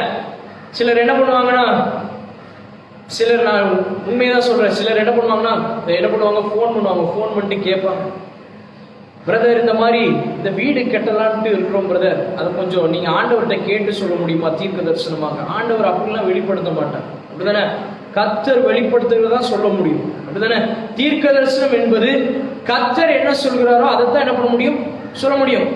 நாம போய் கேட்டு என்ன பண்ண முடியாது, வெளிப்பாடு பெற்றுக்கொள்ள முடியாது இந்த இடத்துல. அப்படிதானே? கர்த்தர் சொல்லும் பொழுது என்ன பண்ண முடியும், தீர்க்க தரிசனம் என்பது வெளிப்படுகிறது. இந்த வசனத்தில் நான் வாசிக்கும் பொழுது கர்த்தருடைய தீர்க்க தரிசனத்தின் வழிதான் என்ன பண்ணியிருக்கிறது, கர்த்தருடைய வசனம் என்ன பண்ணியிருக்கிறது, எழுதப்பட்டிருக்கிறது. அப்படிதானே? கர்த்தர் ஒருவேளை ஆண்டவர் வெளிப்படுத்தினா என்ன பண்ண முடியும், தீர்க்க தரிசனமாக உரைக்க முடியும். அநேகர்கள் என்ன பண்ணுவோம், தீர்க்க தரிசனத்தை சாதாரண ஒரு காரியமாக நம்ம எடுத்துக்கொள்வோம். அப்படி கிடையாது. தீர்க்க தரிசனம் என்பது கர்த்தர் வெளிப்படுத்துகிற ஒரு காரியம், அவ்வளவுதான். எந்த தனிநபர்னாலும் என்ன பண்ண முடியாது, ஒரு தீர்க்க தரிசனத்தை உரைக்க முடியாது. அநேகர்கள் குறி சொல்லுவர்களை நம்ம போய் பார்க்கிறோம். நான் இந்த நாட்டில் நான் யோசிச்சு பார்த்தேன், குறி சொல்லுகிறவர்களுக்கே அவர்களுக்கு என்ன நடக்கும் என்று தெரியாது அநேக வேளையில். ஆனால் நம்ம என்ன பண்ணுறோம், குறி சொல்லுவர்களை பார்க்கிறோம். சவுல் கூட என்ன பண்ணினா, போய் என்ன பண்ணா, ஒரு மந்திரவாதியின் இடத்துல போய் என்ன பண்ணினா, சூனியக்காரின் இடத்துல போய் என்ன பண்ணினா, சாமுவேலை வரப்பண்ணும், அடுத்தது ஆண்டவர் எனக்கு என்ன வைத்திருக்காருன்ட்டு அவர்கிட்ட நான் என்ன பண்ணணும், கேட்கணும் என்று என்ன பண்ணா, கேட்கும்படி சாமுவேலை வரப்பண்ணும்படி செய்தான். யோசிச்சு பாருங்க. அப்பொழுது கூட அவன் கர்த்தரை நோக்கி பார்க்க கிடையாது. யாரை நம்பிக்கொண்டிருந்தான், சாமுவேலை தான் நம்பிக்கொண்டிருந்தான். இல்லையா? அநேகவில் என்ன பண்ணுகிறோம், தீர்க்க தரிசனம் சொல்லுகிற நபரை தான் நம்பிக்கொண்டிருக்கிறோம். தீர்க்க தரிசனத்தை வெளிப்படுத்துகிற கர்த்தரை நாம் விசுவாசிக்கிறது கிடையாது. இல்லையா? கர்த்தர் மூலமாக வெளிப்படுகிறதா தீர்க்க தரிசனம், கர்த்தர் மூலமாக வெளிப்படுகிறதா கர்த்தருடைய வசனம். அநேகவில் என்ன பண்ணுறோம், தீர்க்க தரிசனம் சொல்லுகிற நபரை தான் சார்ந்து இருக்கிறோமே தவிர கர்த்தரை சார்ந்து இருக்கிறது கிடையாது. கர்த்தர் தான் தீர்க்க தரிசனத்தை உரைக்கிற தேவன். அப்படிதானே? அந்த நபர் மூலமாக தீர்க்க தரிசனம் தருகிறவர் கர்த்தர். ஹல்லேலூயா. அப்ப ஒருவேளை நாம் என்ன பண்ணுகிறோம்? ஜெபிக்கிறோம். ஜெபிக்கிறது கர்த்தர் மூலமாக தான் என்ன பண்ணுகிறது? விடுதலை உண்டாகிறது. அதை நாம் அறிந்து கொள்ள வேண்டும். இந்த வசனம் சொல்லுகிறது போல தேவனுடைய பரிசுத்த மனுஷர்களால் பரிசுத்த ஆவியினாலே ஏவப்பட்டு பேசினவைகள் வசனங்கள். ஹல்லேலூயா.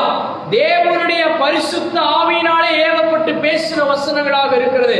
பேசின தீர்க்க தரிசன வசனங்களாக இருக்கிறது. வேதத்தில் இருக்கிற எல்லா தீர்க்க தரிசனத்தின் வசனங்கள் எல்லாம் கர்த்தருடைய ஆவியானவர் சொல்லி எழுதப்பட்ட வசனங்கள். அதை நாம் விசுவாசித்து அறிந்து கொள்ளும் பொழுது கர்த்தர் செய்ய போகிற காரியங்கள் மாத்திரமல்ல, கர்த்தர் செய்து கொண்டிருக்கிற காரியங்கள் என்ன பண்ண முடியும்? நீங்களும் நானும் அறிந்து கொள்ள முடியும். ஹல்லேலூயா. நாம் அடுத்ததாக வாசிப்போம். வெளிப்படுத்துதல் 3ஆம் அதிகாரம் 11ஆம் வசனம். இதோ சீக்கிரமாய் வருகிறேன், ஒருவரும் உன் கிரீடத்தை எடுத்துக்கொள்ளாதபடி உனக்குள்ளதை பற்றி கொண்டிருக்கிறேன். ஹல்லேலூயா. நீங்களும் நானும் கர்த்தருடைய வசனத்தை பற்றி கொண்டு இருக்க வேண்டும். இந்த வசனம் சொல்வது போல இதோ சீக்கிரமாய் வருகிறேன், ஒருவனும் உன் கிரீடத்தை எடுத்துக் கொள்ளாதபடிக்கு உனக்குள்ளதை பற்றி கொண்டு. ஹல்லேலூயா. நீங்களும் நானும் ஒன்னே ஒண்ணுதான் செய்ய வேண்டும். என்ன பண்ண வேண்டும்? விசுவாசத்திலே ஆண்டவருடைய வார்த்தையை பற்றி கொண்டு அந்த ஜீவ கிரீடத்தை ஒரு நாள் விட்டு விடக்கூடாது. ஹல்லேலூயா. ஒரு நபருக்காக விட்டு விடக்கூடாது. ஹல்லேலூயா. கர்த்தர் நமக்கென்று வைத்திருக்கிற ஆசீர்வாதத்தை பற்றி பிடித்துக் கொள்ள வேண்டும். ஹல்லேலூயா. பற்றி பிடித்துக் கொள்ள வேண்டும். இழந்து போய்விடக்கூடாது. இந்த வசனம் சொல்கிறது போல அவர் சீக்கிரமாய் வரப்போகிறார். ஹல்லேலூயா. ஒருவனும் உன்னுடைய கிரீடத்தை என்ன பண்ணக்கூடாது? உன்னை விட்டு எடுத்து போடாதபடிக்கு என்ன பண்ணுப்பா? ஜாக்கிரதை உள்ளவனாக இரு. அதுக்குதான் நம்ம என்ன பண்ண வேண்டும்? வசனத்தை அறிந்து கொள்ள வேண்டும். வசனம் தான் நம்மை விடுதலையாக்கும். வசனம் தான் நம்மை ரட்சிக்கும். வசனம் தான் நம்மை ஒவ்வொரு நாளும் போஷிக்கும். வசனம் தான் என்ன பண்ணும்? ஒவ்வொரு நாளும் நம்மை நடத்தும். ஹல்லேலூயா. அதனாலதான் இந்த வசனம் சொல்கிறது எப்படின்னா, ஒருவேளை நீங்களும் நானும் வசனத்தை அறிந்து கொள்ளாவிட்டால் ஒரு மனுஷன் நம்ம என்ன பண்ணலாம்? மோசம் போக்கி விடலாம். அழகாக என்ன பண்ணலாம்? நம்முடைய கிரீடத்தை பறித்து போட்டு விடலாம். நாம் அதில் என்ன பண்ண வேண்டும்? ஜாக்கிரதை உள்ளவராக இருக்க வேண்டும். இந்த வசனம் சொல்லுகிறது போல அவர் வரும் நாளில் என்ன பண்ண வேண்டும்? நம்முடைய கிரீடத்தை என்ன பண்ண வேண்டும்? பத்திரமாய் பாதுகாத்துக் கொள்ள வேண்டும். எந்த கிரீடம்? நம்முடைய பரிசுத்த ஆவியை நம்மை பரிசுத்தமாய் பாதுகாத்துக் கொள்ள வேண்டும். ஹல்லேலூயா. எந்த நபருக்கும் செவிசாய்த்து என்ன பண்ணி விடக்கூடாது? எந்த நபரையும் சார்ந்து போய் விடக்கூடாது. யாரையும் சார்ந்து போய் விடாமல் கர்த்தர் மாத்திரம் தான் தேவன். அவர் மாத்திரம் தான் என்ன பண்ண முடியும்? எனக்கு விடுதலை கொடுக்க முடியும். அவர் மாத்திரம் தான் எனக்கு சுகத்தை கொடுக்க முடியும். அவர் சொன்ன வார்த்தைகள் தான் என்னுடைய வாழ்க்கையை நிறைவேறும் என்பதை விசுவாசித்து இருக்க வேண்டும். எந்த நாளிலும் நான் இன்னும் சொல்லுவேன், என்ன சொல்லுவேன்னா, எந்த நாளிலும் யார் மேலேயும் விசுவாசத்தை வைக்காதீங்க. கர்த்தர் மேல விசுவாசத்தை வைங்க. ஹல்லேலூயா. யாருமே நிலையானவங்க கிடையாது. எந்த நபரும் நிலையானவங்க கிடையாது. ஹல்லேலூயா. என்னையும் சேர்த்து தான் சொல்கிறேன். ஹல்லேலூயா. யாருமே நிலையானவர்கள் கிடையாது. நம்ம எல்லாரும் என்ன பண்ண போகிறோம்? ஒரு நாள் மரித்து போக போகிறோம். இந்த மாம்சமானது மண்ணோடு மண்ணாக மக்கி போகிறது. ஆனா அவருடைய வசனம் எல்லா நாளும் நிலைத்து இருக்கிறதாக இருக்கிறது. நம்ம என்ன பண்ண வேண்டும்? எல்லா நேரத்திலும் அந்த வசனத்தை மாத்திரம் தான் பற்றி பிடித்துக் கொள்ள வேண்டும். ஹல்லேலூயா. வசனத்தை பற்றி பிடித்துக் கொள்ள, கர்த்தரை பற்றி பிடித்துக் கொள்ள வேண்டும். அவர் வரும் நாளிலே அந்த ஜீவ கிரீடமுடைய கரத்தில் இருந்தாதான் ஆண்டவர் என்ன பண்ணுவார்? அவரோடு கூட சேர்த்துக் கொள்வார். இல்லைன்னா என்ன பண்ணுவோம்? அந்த நித்திய ஜீவனை நீங்களும் நானும் இழந்து போய் விடுவோம். ஹல்லேலூயா. ஜாக்கிரதை உள்ளவர்களாக இருக்க வேண்டும். அடுத்ததாக வாசிப்போம். 1 தெசலோனிக்கர் 1ஆம் அதிகாரம் 10ஆம் வசனம். 1 தெசலோனிக்கர் 1ஆம் அதிகாரம் 10ஆம் வசனம். அவர் மரித்தோரிலிருந்து எழுப்பினோம், இனிவரும் கோபாக்கினீர் என்று நம்மை நீங்களாக்கி ரட்சிக்கிறவருமாய் இருக்கிற அவருடைய குமாரனாகிய இயேசு பரலோகத்திலிருந்து வருவதை நீங்கள் எதிர்பார்த்து கொண்டிருக்கிறதையும் அறிவிக்கிறீர்களே. ஹல்லேலூயா. அவர் மரித்தோரிலிருந்து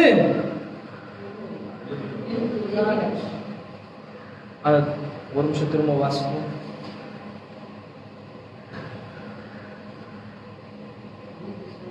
பத்தாம் வசனம். 1 தெசலோனிக்கர் 1:10.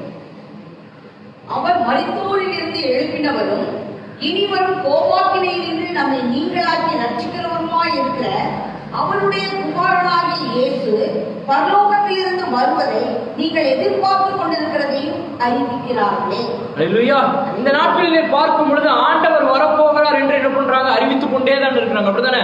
எப்பொழுது பார்த்தா ஆண்டவர் போனதுல இருந்தே என்ன பண்ணிட்டு தான் இருக்காங்க? சொல்லிட்டு தான் அவர் என்ன பண்ணுவார்? வருவார் வருவார் என்று சொல்லிக்கொண்டு இந்த வசனம் சொல்லுகிறது போல அவர் என்ன பண்ணுகிறார்?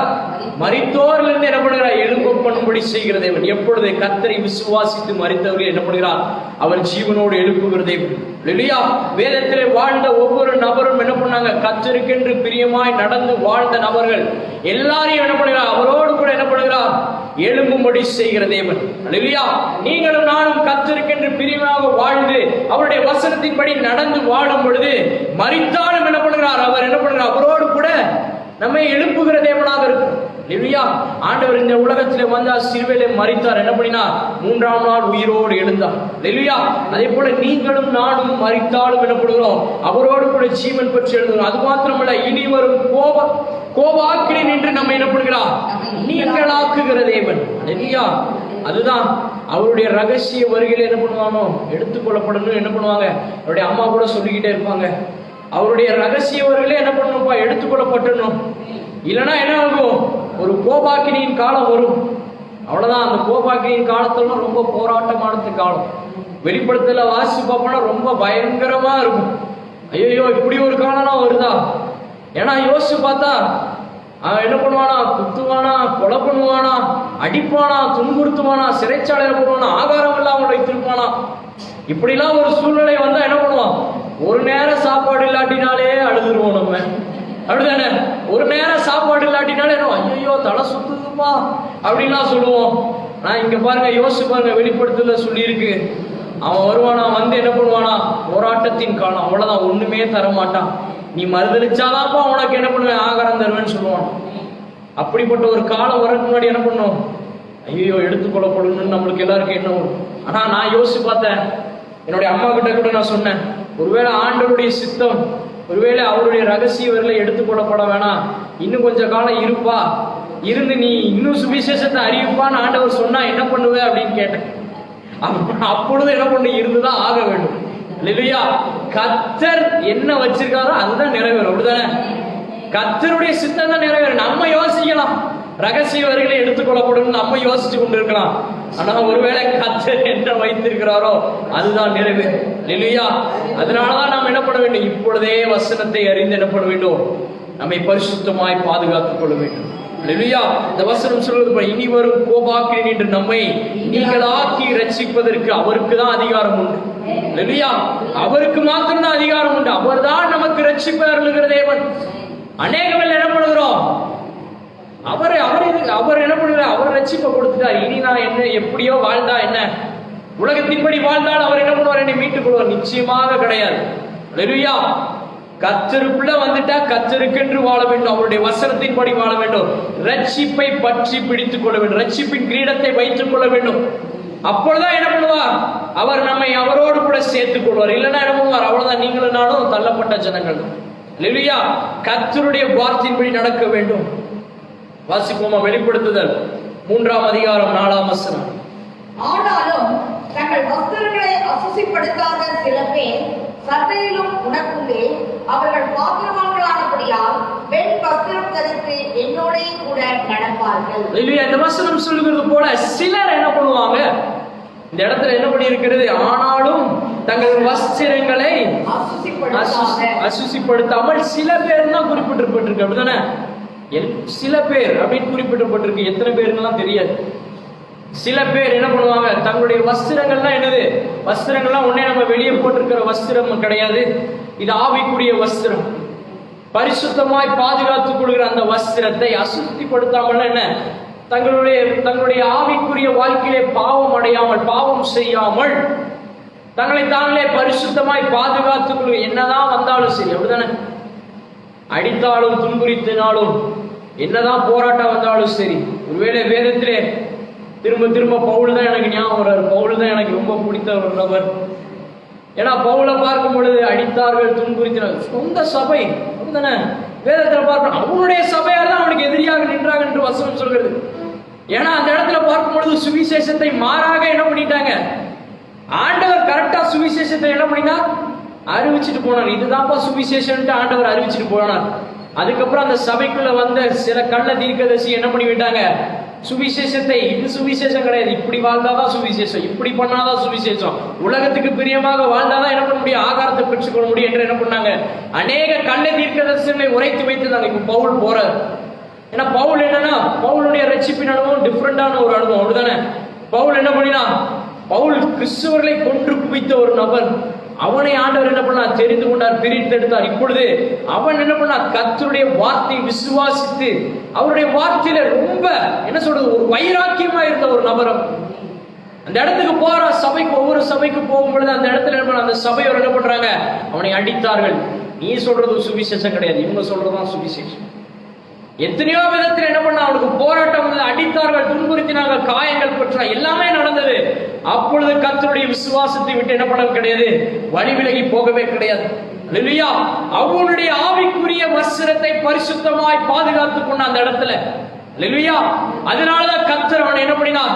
ஆசீர்வதித்து எல்லா நிலைமையிலும் ஆண்டவர் அவனை உயர்த்தி வைத்தார். அல்லேலூயா. வேதத்தில் அவனை பார்க்கும் பொழுது எல்லா நிலைமையிலும் போராட்டங்கள், பிரச்சனைகள் வந்த பொழுது சிறைச்சாலையில போட்டாங்க. அப்பொழுது அவன் என்ன பண்ணல, எதை குறித்து கவலைப்படவில்லை, கர்த்தருடைய வார்த்தையை பின்பற்றி நடந்தான். அவனை என்ன பண்ணாங்க? சிலுவையிலே அறைந்தார்கள். அப்பொழுது என்ன பண்ணல, கர்த்தருடைய வார்த்தை விட்டு விலகி போகவே கிடையாது. அல்லேலூயா. நீங்களும் நானும் என்ன பண்ண வேண்டும்? கர்த்தருடைய வார்த்தையை கை கொண்டு அந்த வஸ்திரத்தை, பரிசுத்த வஸ்திரத்தை, அல்லேலூயா, ஆவிக்குரிய வஸ்திரத்தை என்ன பண்ண வேண்டும்? தூய்மையோடு பாதுகாத்துக் கொள்ளும் பொழுது அல்லேலூயா, அவர்கள் பாத்திரவான்களா இருப்பார்கள். அது மாத்திரமல்ல, கர்த்தரோடு கூட நடப்பார்கள். அல்லேலூயா. கர்த்தரோடு கூட நடக்க வேண்டும்னா என்ன பண்ண வேண்டும்?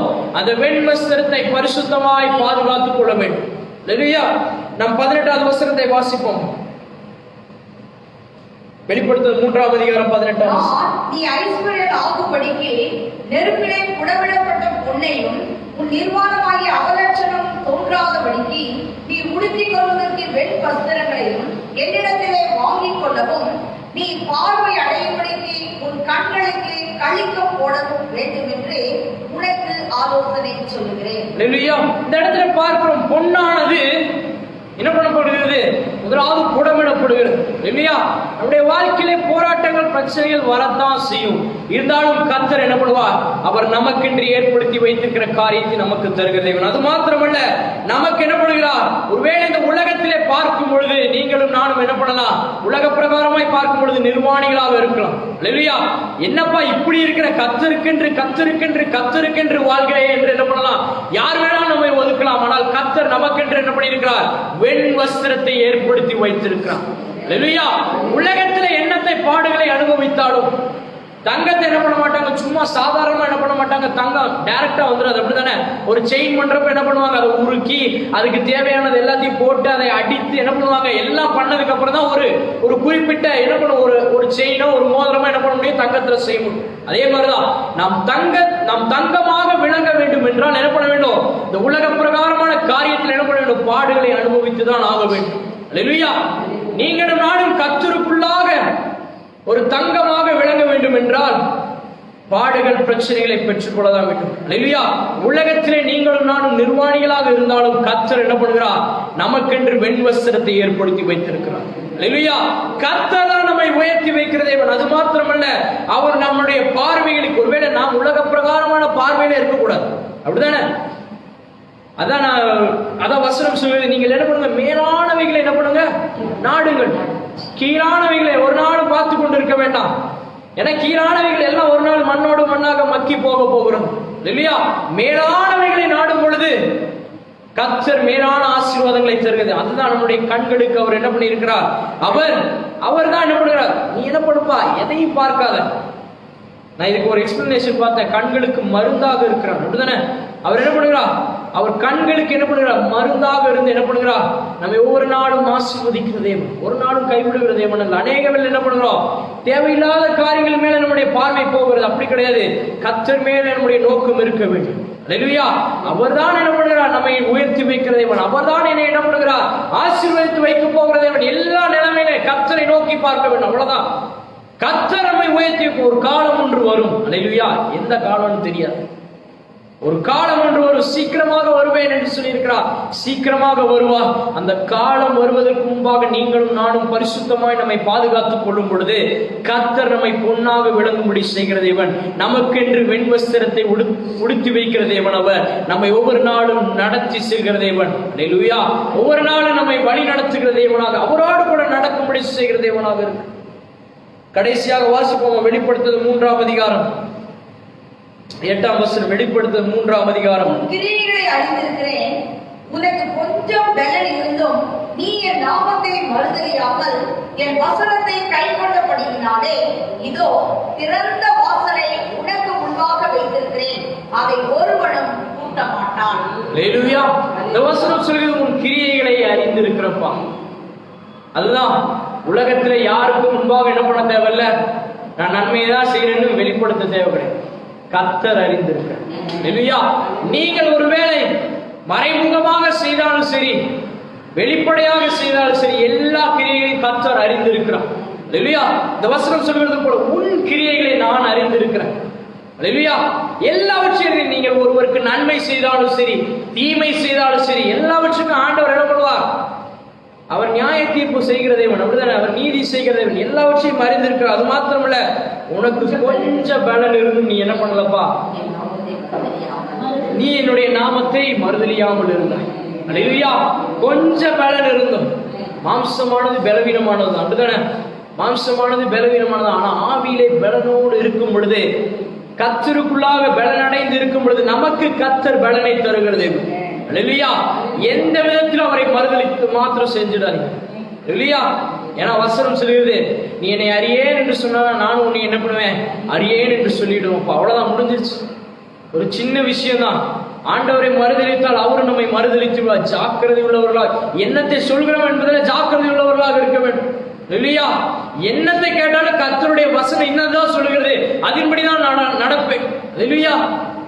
அதுதான் முக்கியமான காரியம். இந்த வசனம் சொல்கிறது போல உனக்கு கொஞ்சம் பலன் இருந்தாலும் என்னத்தை ஆண்டவர் கொடுத்திருக்கிறாரோ அதுல என்ன பண்ண வேண்டும், கர்த்தருக்கு உண்மையோடு இருக்க வேண்டும். இல்லையா? தேவையில்லாத ஆசைகள், தேவையில்லாத என்ன பண்ணக்கூடாது, மற்ற நபர் மேல என்ன பண்ணக்கூடாது, ஒரு இச்சை வரக்கூடாது, மற்ற நபர் மேல கோபம் வரக்கூடாது, பாவம் வரக்கூடாது. அப்படி எல்லாம் வந்துடுச்சுன்னா என்ன பண்றோம், நம்ம என்ன பண்றோம், கர்த்தருக்கு விரோதமான காரியங்களை செய்கிறோம். அப்படித்தானே? கர்த்தர் நமக்கென்று கொடுத்திருக்கிறவைகளை நாம் கர்த்தருக்கென்று உண்மையோடு இருக்கும் பொழுது கர்த்தர் நம்மை ஆசீர்வதித்து வைக்கிறது. இல்லையா? அந்த கொஞ்ச பலன், அவ்வளவுதான், கொஞ்ச பலன் என்னதான் நடந்தாலும் சரி, உறுதியோடு கர்த்தருடைய வார்த்தையை பற்றி பிடித்துக் கொள்ள வேண்டும். அது மாத்திரமல்ல, அடுத்தது என்ன சொல்கிறது, என் வசனத்தை கைக்கொண்டபடியினாலே, என் வசனத்தை கைக்கொண்டபடினாலே இதோ திறந்த வாசலை உனக்கு முன்பாக வைத்திருக்கிறேன். அல்லேலூயா. கர்த்தருடைய வசனத்தை நீங்களும் நானும் கைக்கொண்டு நடக்கும் பொழுது கர்த்தர் நமக்கென்று திறந்த வாசலை வைத்திருக்கிறார். அது ஒரு நபரும் கூட்ட முடியாது. அல்லேலூயா. கர்த்தர் நமக்கென்று ஏற்படுத்தி வைத்திருக்கிற ஆசீர்வாதத்தை, அவர் நமக்கென்று ஏற்படுத்தி வைத்திருக்கிற அந்த ஜீவ கிரீடத்தை, அவர் நமக்கென்று ஏற்படுத்தி வைத்திருக்கிற அந்த வெண் வஸ்திரத்தை, அவர் நமக்கென்று ஏற்படுத்தி வைத்திருக்கிற மேலான ஸ்தலத்தை, அவர் நமக்கென்று ஏற்படுத்தி வைத்திருக்கிற ஆசீர்வாதங்களை ஒரு நபர் ஒரு நாளும் ஒரு நபர் என்ன பண்ண முடியாது, நம்மை விட்டு எடுத்து போட முடியாது. அல்லேலூயா. எப்பொழுது கர்த்தரை விசுவாசித்து கொஞ்ச பலத்திலும் அவருக்கென்று உண்மையோடு இருக்கும் பொழுது, அல்லேலூயா, நீங்களும் நானும் கர்த்தருடைய வார்த்தையை பற்றி பிடித்துக் கொள்வோம், அவருக்கென்று வாழ்வோம், விசுவாசத்திலே நிலைத்திருப்போம், அந்த ஜீவ கிரீடத்தை பற்றி பிடித்துக் கொள்வோம். கர்த்தர் வரும் நாளிலே கர்த்தர் உங்களை ஒவ்வொருவரையும் ஆண்டவர் ஆசீர்வதித்து வைக்கிறதை விட அதற்கு இருக்கடங்களே முழங்கால் படிட்டு ஆண்டவரை நோக்கி பார்ப்போம்.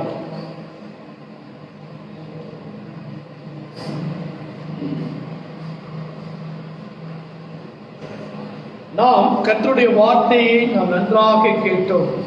கடைசி காலத்தில் நடக்கக்கூடிய சம்பவங்களை குறித்து வேதத்திலே பார்த்தோம். என் அன்பு தேவனுடைய பிள்ளைகளே, கடைசி காலத்தில் நாம் மோசம் போக்கப்படாதபடிக்கு எச்சரிக்கையோடு விட ஜீவ கிரீடத்தை பெற்றுக் கொண்டவர்களாக, அந்த ஜீவ கிரீடத்தை காத்துக் கொள்கிறவர்களாக, ஜீவ கிரீடம் என்றால் பரிசுத்த வாழ்க்கை, தேவனுக்கு பிரியமான வாழ்க்கை, தேவனுக்கு பிடித்தமான ஜீவனம் பண்ணி மாயையாய் இருக்கிற உலக சிற்றின்பத்திற்குள் நாம் மோசம் போக்கப்படாதபடி, இந்த உலகம் மாயே மாயே, இந்த உலக சிற்றின்பத்துக்குள் நாம் தள்ளப்பட்டு விடாதபடி, கடைசி காலத்தில் நாம் கைவிடப்படாதபடி, அந்தி கிறிஸ்துடைய காலங்கள் வரப்போகிறது, பூத்திரத்தின் காலங்கள் வரப்போகிறது.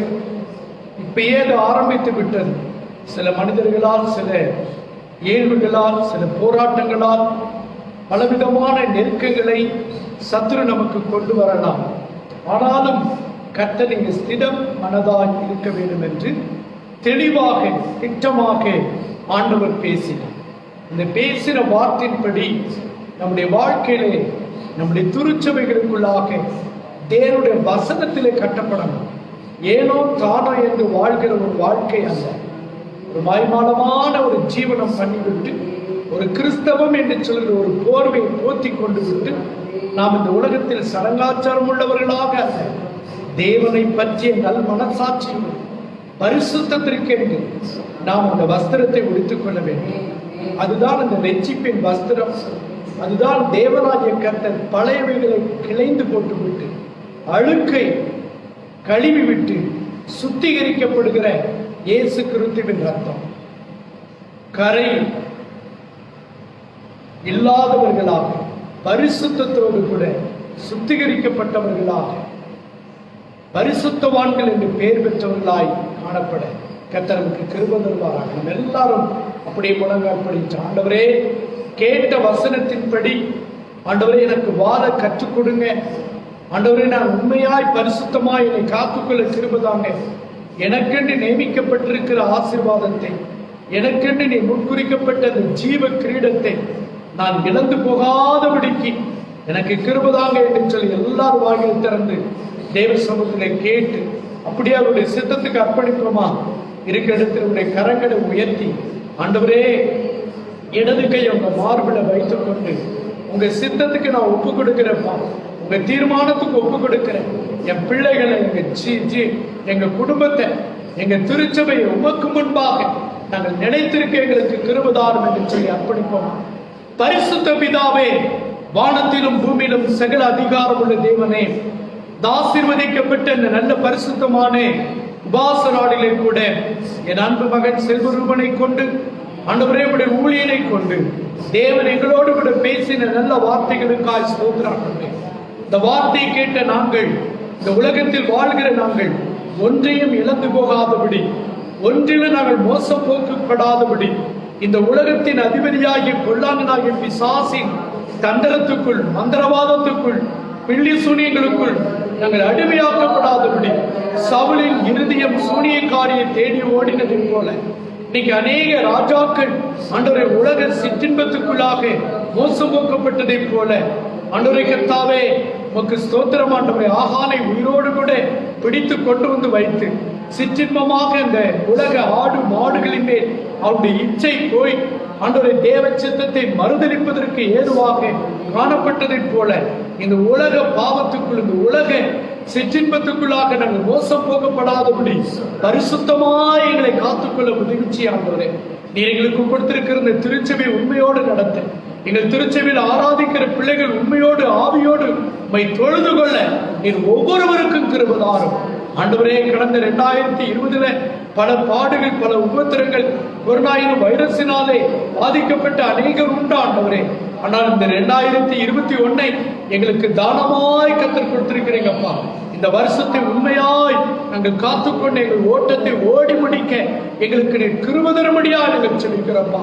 குறிப்பாக எங்கள் இந்தியாவில் இருக்கிற அனைத்து திருச்சபைகளுக்குள்ளும் ஆண்டவரை ஒரு எழுப்புதலை போடும். குறிப்பாக எங்களுடைய தென்னிந்திய திருச்சபை, கேத்தலிக் திருச்சபை, அனைத்து பெந்தெகோஸ்தே திருச்சபை ஊழியங்களிலும் ஒரு எழுப்புதல் உண்டாகட்டும். இந்த கிறிஸ்தவர்களுக்குள்ளாக இருக்கிற பிரிவினைகள் மாறட்டும்.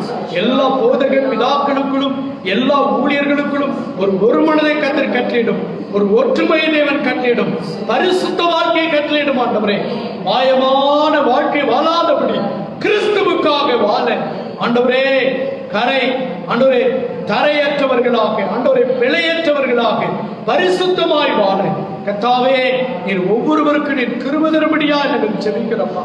பரிசுத்தப்படுத்த ஆண்டவரே, பரிசுத்தப்படுத்தும், பரிசுத்தப்படுத்த ஆண்டவரே, பரிசுத்தப்படுத்த ஆண்டவரே. எங்களுடைய திருச்சபையை ஆண்டவரே, இந்த Voice of Assembly of God திருச்சபையை பரிசுத்தப்படுத்தும். இந்த திருச்சபை மூலியமா இயங்குகிற ஒவ்வொரு காரியத்தையும் பரிசுத்தப்படுத்தும். எல்லா ஸ்தாபன தலைவர்கள், எல்லா ஸ்தாபனத்தின் பொறுப்புதாரர்கள், எல்லா கிறிஸ்தவ நிறுவனங்கள், எல்லா கிறிஸ்தவ ஆர்கனைசேஷன் எல்லாம் கிறிஸ்து இயேசுவின் ரத்தத்தினாலே பாதுகாக்கப்படட்டும். துஷ்ட மனிதர்களுக்கும் துஷ்ட கிரிகளுக்கும் விலக்கி நீர் பாதுகாத்துக் கொள்வேன் என்று நாங்கள் செபிக்கிறோம்.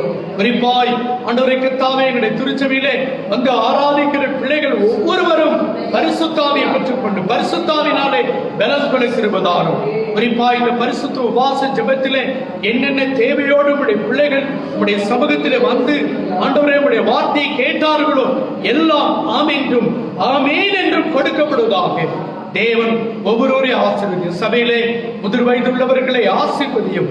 ஆண்டவரை கர்த்தாவே, சிறு பிள்ளைகளை ஆசீர்வதியும். ஒருவேளை மரணத்திலே ஆளிலே ஆண்டவர் கர்த்தாவே, தன் தகப்பனையோ தாயோ ஒருவேளை கர்த்தாவே இந்த இடத்திலே இழந்து தவிக்கிற பிள்ளைகளுக்கும் ஆறுதலும் சமாதானத்தை தாரும். நீரே அவர்களுடைய இருதயத்தை தேற்றும். தெய்வீக சமாதானத்தை, தெய்வீக சுகத்தை, சரீர சுகத்தை தாரும். ஆண்டவர் ஒருவருக்கு ஒரு கசப்பு வெறுப்புகளை வைக்காதபடி சமாதானத்தோடு கூட காணப்படுவது நிச்சயம். சென்ற வாரம் முழுதும் காத்தவர், சென்ற மாதம் முழுதும் காத்தவர், இந்த மாதத்தில் இந்த வாரங்களிலும் நடக்கிற எல்லா ஆராதனைகளிலும் திருச்சபைகளிலும் சகல திருச்சபை போதகர்களுக்கும் பரிசுத்தாவினாலே நடத்தப்படுகிற தீர்க்க தரிசன வார்த்தைகள் ஒவ்வொரு திருச்சபைகளுக்குள்ளும் பிரசங்கிக்கப்படட்டும். எல்லா சபைகளுக்குள்ளும் எழுப்புதலை கற்றுக்கொள்வார். எங்களை தாழ்த்துகிறோம். எல்லா கணத்தை மகிமை உமக்கு மாத்திரம் செலுத்துகிறோம். இயேசு கிறிஸ்துவின் நாமத்தில் செபித்து சகல ஆசீர்வாதத்தின் நன்மைகளை சாத்தாங்கமாக பணிந்து கொண்டு உடைய பிள்ளைகளுக்கு நாங்கள் எடுத்துக் கொடுத்து பங்கெடுக்கிறோம். எங்கள் ஜெபங்கேளும் எங்கள் அன்பின் பரலோக பிதாவே. இந்த வாரத்தினுடைய ஆராதனை நமக்கு காலை 7:30 மணியிலிருந்து 9 மணி மற்றும் நடைபெறும். அதுபோல 10 மணியிலிருந்து 12 மணி மற்றும் நடைபெறும். அதில் திருவிருந்து ஆராதனை நடைபெறும். இப்போது சொல்வோம், யாவரும் சென்று சொல்வோம். என் ஆத்துமாவே கர்த்தரை ஸ்தோத்திரி, என் முழு உள்ளமையருடைய பரிசுத்த நாமத்தை ஸ்தோத்திரி. என் ஆத்துமாவே கர்த்தரை ஸ்தோத்திரி, கர்த்தர் செய்த சகல உபகாரங்களையும் நம்முடைய கர்த்தராயிருக்கிற இயேசு கிறிஸ்துவின் கிருபையும் பிதாவாகிய தேவனுடைய அன்பும் பரிசுத்தாவியாருடைய வழிநடத்துதலும் பராமரிப்பும் பாதுகாப்பும் நம் யாவரோடும் உலகத்திருக்கிற பரிசுத்தவான்களோடும் தேவனுடைய பிள்ளைகளோடும் குறிப்பாய் இந்த உபவாச ஜெபத்தில் வந்து கர்த்தருடைய வார்த்தை கேட்ட யாவரோடும் கர்த்தருடைய வார்த்தையின்படி செய்ய தங்களை அர்ப்பணித்த யாவரோடும் அவருடைய கிருபையும் சமாதானம் இன்று சதா காலங்களிலும் நம்முடைய கர்த்தராகிய இயேசு கிறிஸ்து வந்து தமது ராஜ்யத்திலே அவரோடு கூட கூட்டி சேர்க்க மட்டும் கொடுத்து பிரியாத நடத்தி காப்பாராம். ஆமென்.